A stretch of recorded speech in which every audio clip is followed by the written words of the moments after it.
Hey guys, it's YouTuber Grudge.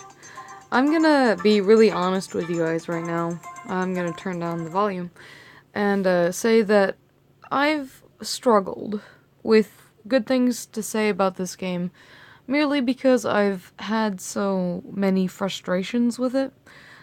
This was actually the first game I played where it came to a dash of culinary and food type of thing. So it was, I don't know, at the time it was a lot of fun, but it was also one of those things that I didn't go to a lot because it was also very difficult, especially where it came to upgrades.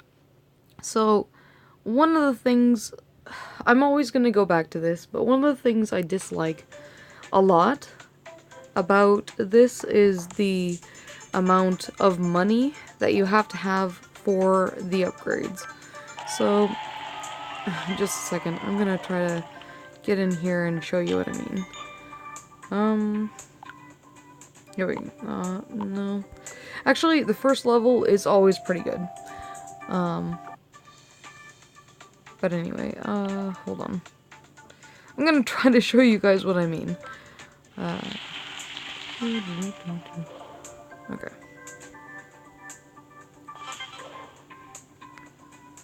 What was the...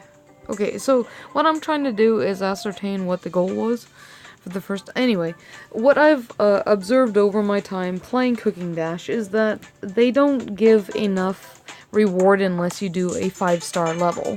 But the 5-star level only comes when you have high upgrades.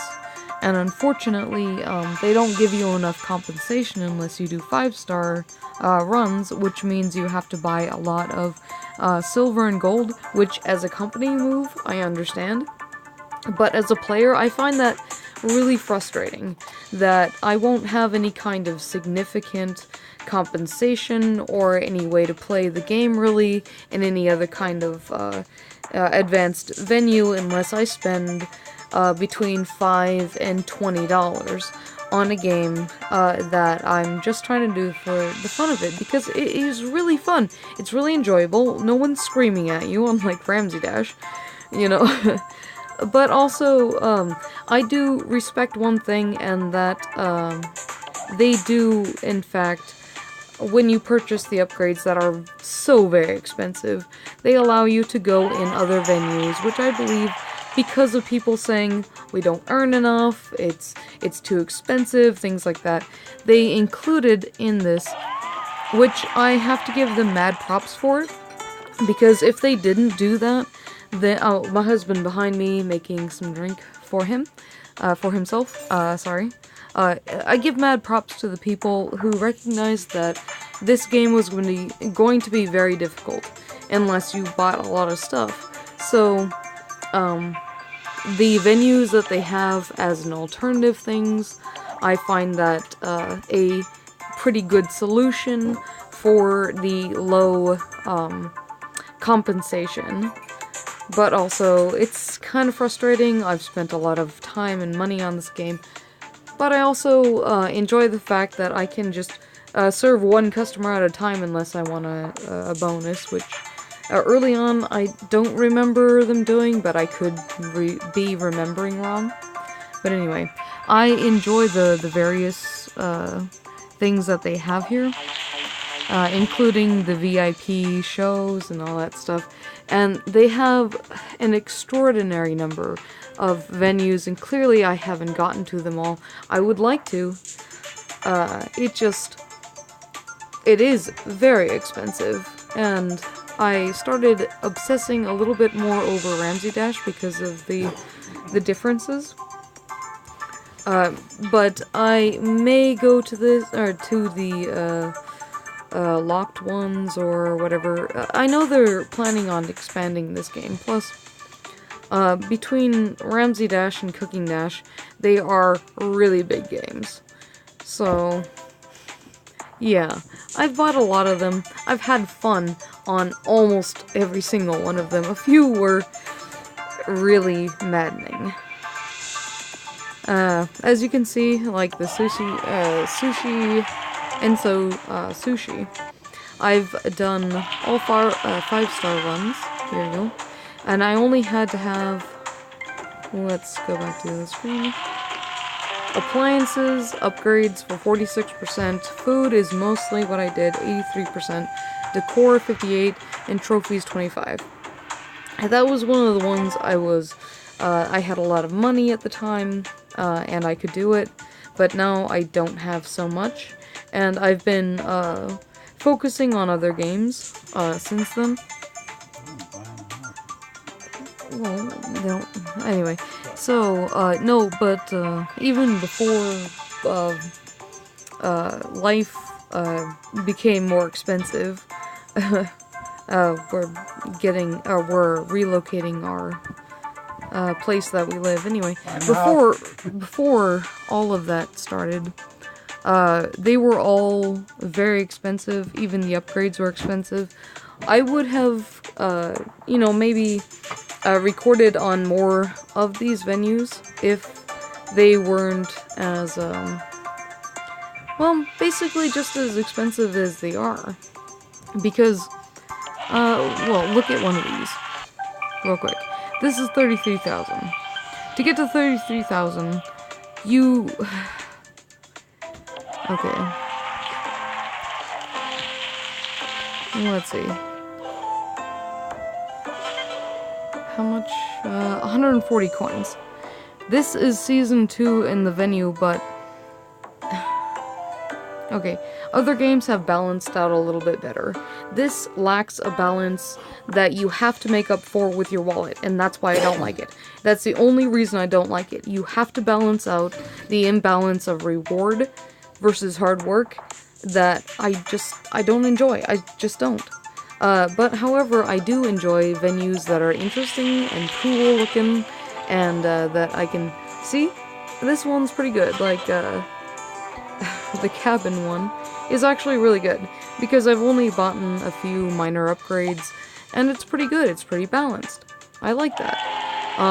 This one, however, because of the slowness, I haven't gotten as many stars. I've tried over and over and over again.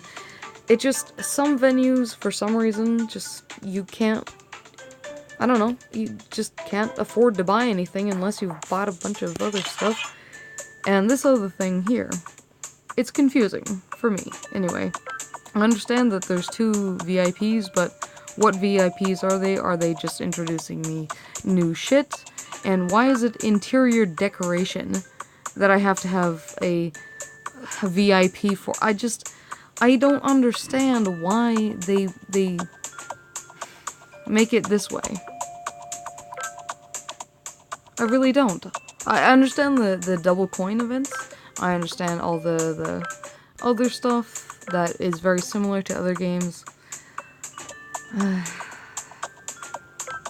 But a few of these things, man, I just don't understand what it's for. The premonitions, not extremely great. The Zen Masters, if you have a problem with, like, people waiting, but then time runs out when you have a lot of people waiting. Fast Flow, Order Flinger, 4, and time bonuses, Premonition, those are all pretty good. And I've enjoyed them. Autoserve, bomb. You know... But, unlike Ramsey Dash, this game forces you to create the entire thing, the entire plate, before you give it to your customer. I understand this is a lot of, like, frustration and negative reviews, but I do actually enjoy this game a lot.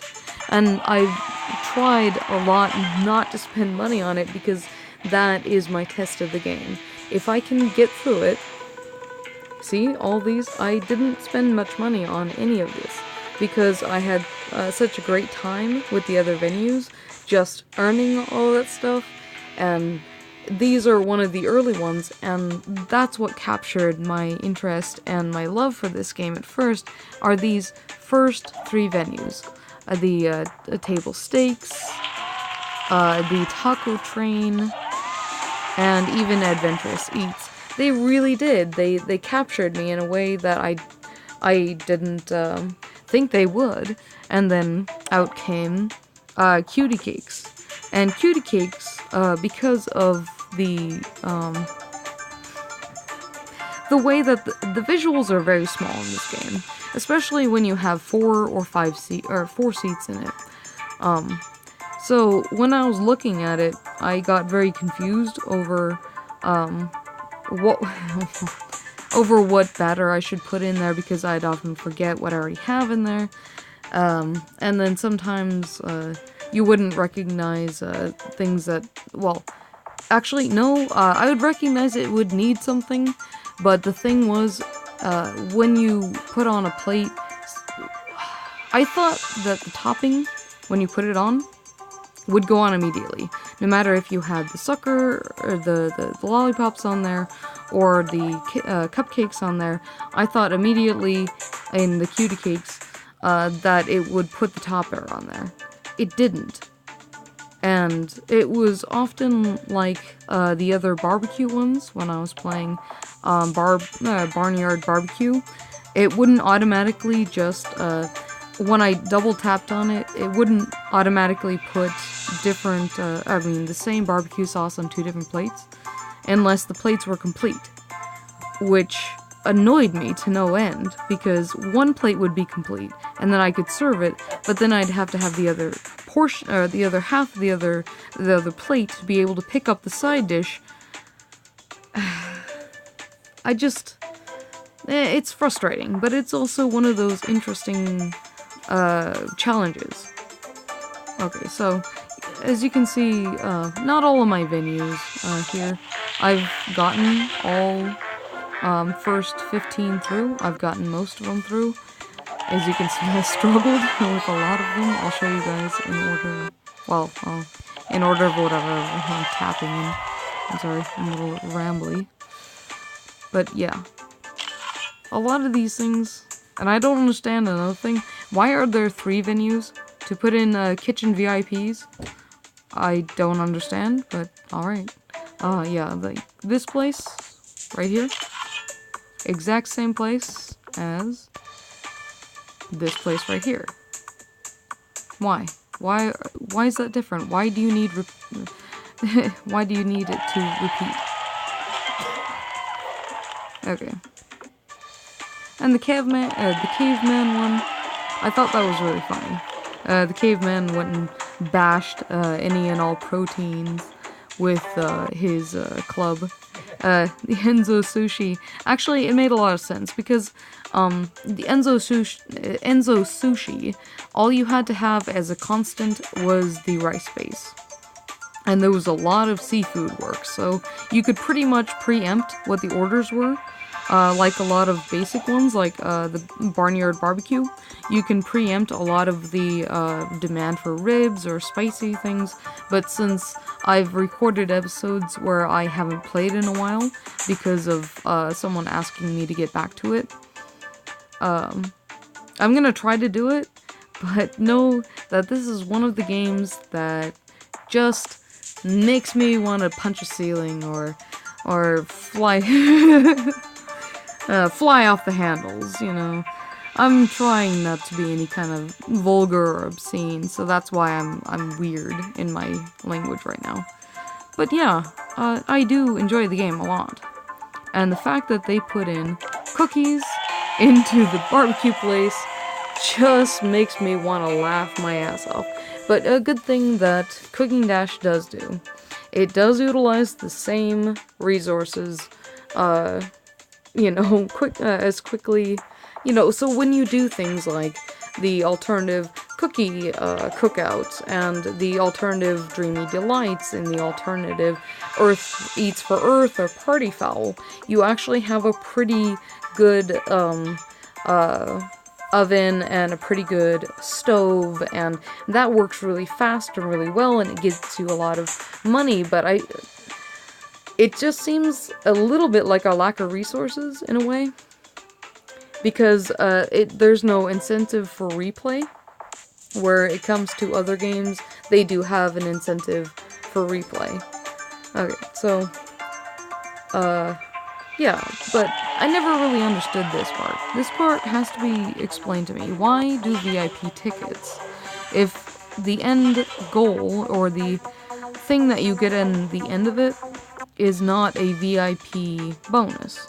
See, if you get 5 stars, I believe that you should get an automatic VIP bonus, so that you could go to any of the venues that you like and go play around with a VIP.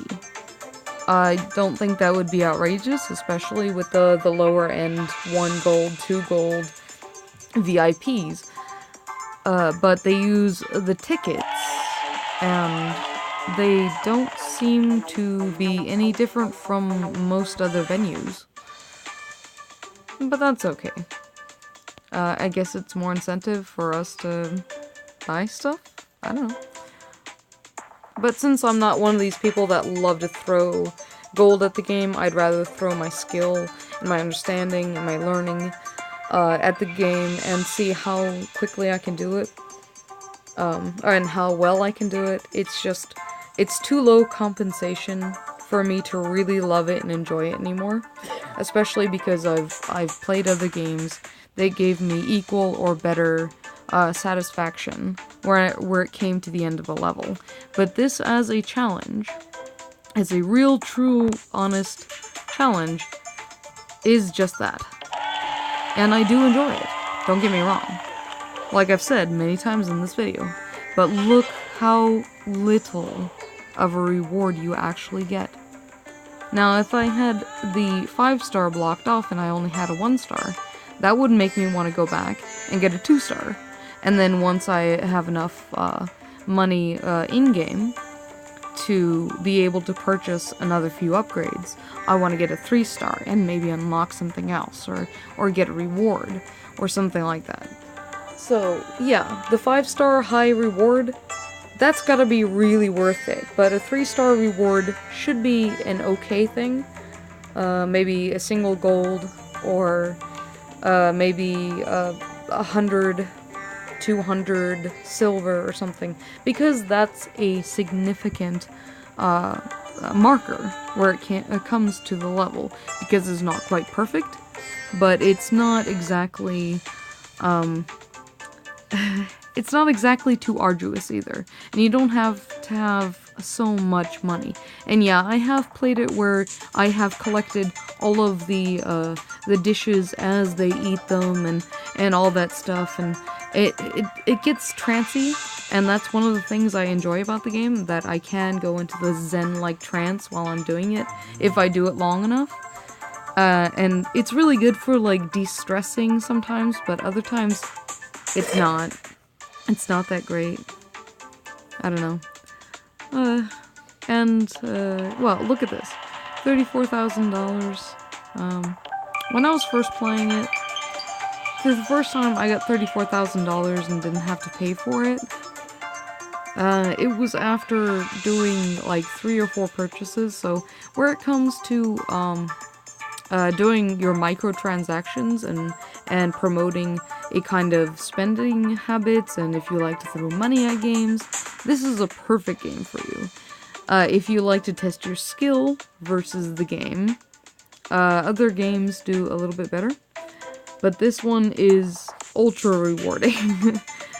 Because they do, actually, they balance it out pretty well, even though it's pretty expensive, with the double coins in the regular VIPs for $1. Well, supers. I guess they're called supers. Yeah. For like the single gold and stuff like that. Oh yeah, and one other thing, that these guys don't need any kind of, let's see, 5 gold or prep recipe. Interesting. They only need time. Unlike Ramsey Dash, they don't need supplies, and that's what I forgot. That's a perk.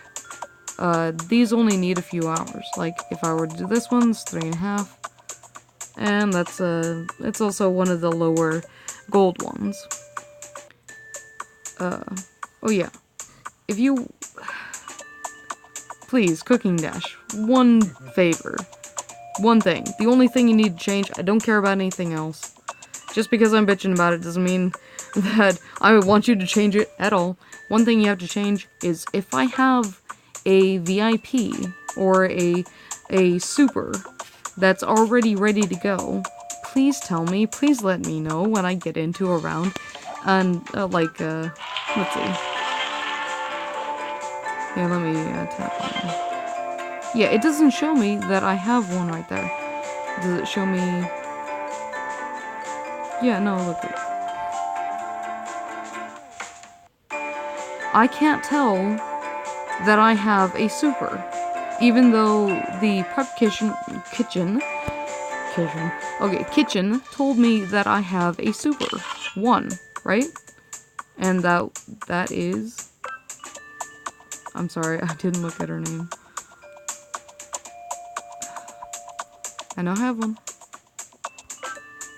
It just showed me. Yeah, anyway, I just showed her on the screen. Anyway, apparently I have one of them, but it doesn't really show me on a definite on the screen which one it is. I just have to kind of like guess and check, I guess. And that confuses the living hell out of me. Is it her? No. Anyway, so I'm supposed to have one. But I don't know if I can utilize her. Anyway, so this has probably been in like our ultra long review. I've probably been blathering for some time. I'm very sorry, but there's not a lot of positive. I've been trying to find one, but there's a lot of negatives. But the one thing I want to change is if I have a super or a VIP or someone in the prep kitchen that's waiting for me to utilize them, at least let me know who they are. Give me a little thing in the corner of the person's face, like right beside their name or something, to let me know, yeah, you got one of them. Use them in your next round. Other than that, that's the only thing that I would ever change. That's it. Okay, so this has been YouTuber Grudge. This has been my Cooking Dash review, mostly negative. A few positives, but I do enjoy the game. Anyway, so I hope you guys play either this or Ramsey Dash, and enjoy when you do. This has been YouTuber Grudge, and a little bit of the peanut gallery known as Billy Oakley's Old Guy Gaming. Say bye-bye? Bye-bye! Okay, I think they heard you. Not really sure. Anyway, till next time, guys. Bye-bye!